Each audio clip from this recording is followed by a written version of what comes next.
Famille Burkina Faso, coup d'État avorté ou tentative de déstabilisation. Selon le capitaine Ibrahim Traoré, l'assaut final devra avoir lieu à travers un recrutement d'agents à l'intérieur de leur rang.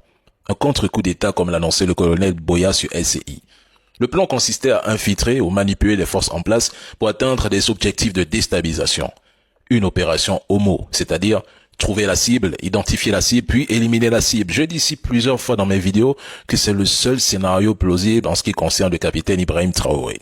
Il recrute ou infiltre des individus au sein de factions politiques, militaires ou sociales existantes pour influencer leurs actions et leurs décisions. Ils soutiennent financièrement, logistiquement et même politiquement des groupes ou factions rivaux pour créer des divisions internes.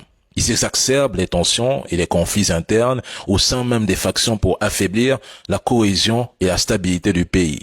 Ils diffusent de la propagande ou des informations trompeuses pour s'aimer la confusion et la méfiance au sein de la population et malheureusement c'est ce qu'ils font pratiquement depuis plusieurs mois à travers plusieurs médias.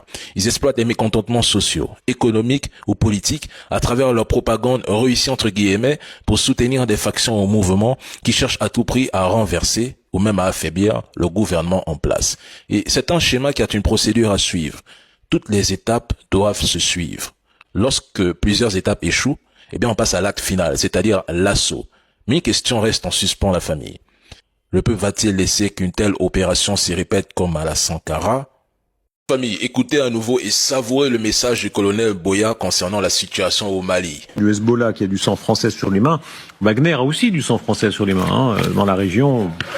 Oui, enfin ils sont bien sûr, ce sont des adversaires très clairement identifiés. Mais si on peut aider les Ukrainiens, il faut pas se gêner, très clairement. De toute façon, on aide les Ukrainiens par principe, on aide les Ukrainiens. Donc on les aide en Ukraine, autant les aider aussi en Afrique.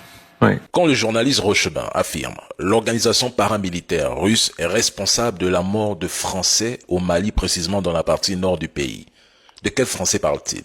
Si possible, ils soutiendront les Ukrainiens, même en Afrique. Donc, si possible, ils soutiendront également les terroristes pour contrer l'influence russe sur le continent. L'attaque de Tinzaouaten, qui a causé la mort de plusieurs soldats maliens et instructeurs russes, n'aurait pas pu se produire sans des renseignements adéquats.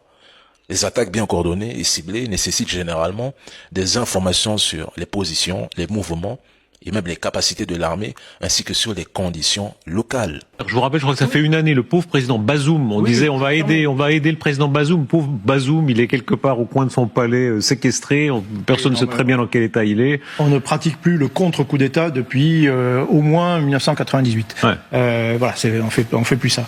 Vous le regrettez? Peut parfois le regretter, mais c'est comme ça.